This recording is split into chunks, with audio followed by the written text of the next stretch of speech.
Mr. President, I rise to ask a unanimous consent request to call up an amendment, speak briefly, and then be followed by Senator Sanders. Is there objection? I ask 9 unanimous consent requests for committees to meet during today's session of the United States Senate. That does not include the Finance Committee.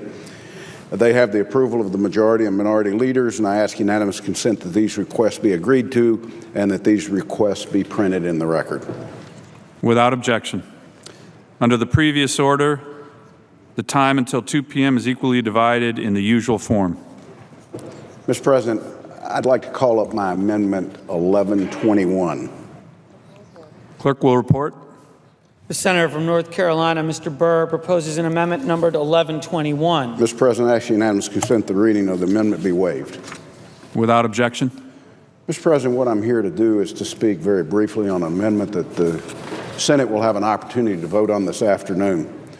Due to the way the Sex Offender Registration and Notification Act is currently written, there's a problem with sex trafficking offenders convicted in a military justice system. Some of those offenders are exploiting the cracks in that system.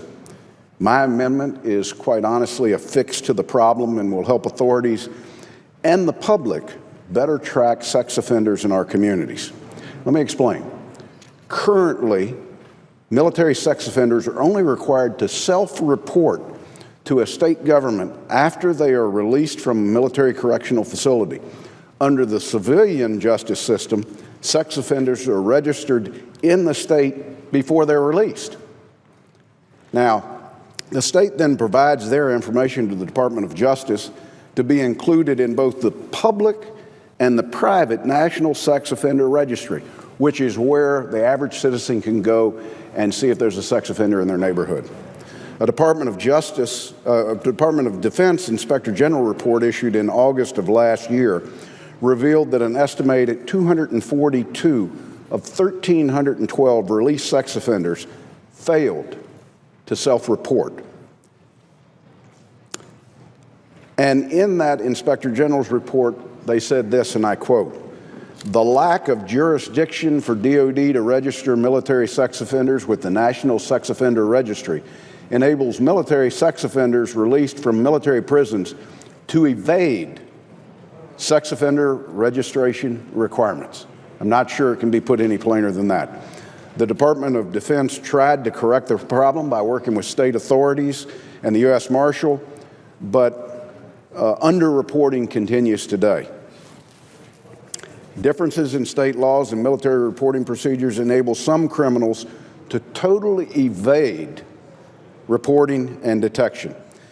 Now, Mr. President, a recent Scripps News report revealed grim examples of the consequences of these cracks in the system. Consider the recent case of Michael Carr. The military convicted Michael Carr for posing as a gynecologist. He preyed on 7 women. After spending 7 years incarcerated, he evaded registration upon his release. He assaulted another woman before being apprehended by civilian authorities.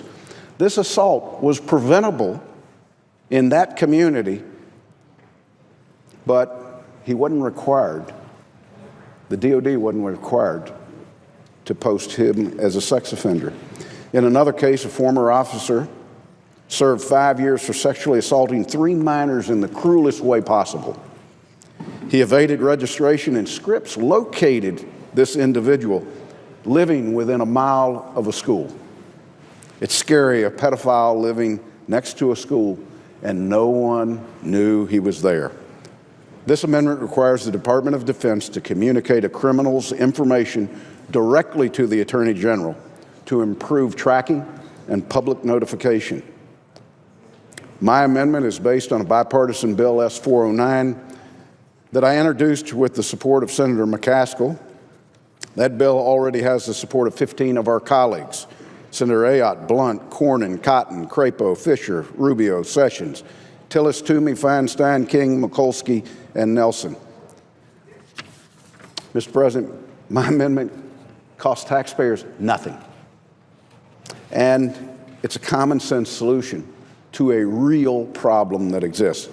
I encourage my colleagues this afternoon, when we have an opportunity to get back into votes, that they support Amendment 1121, and I would yield the floor to my colleague.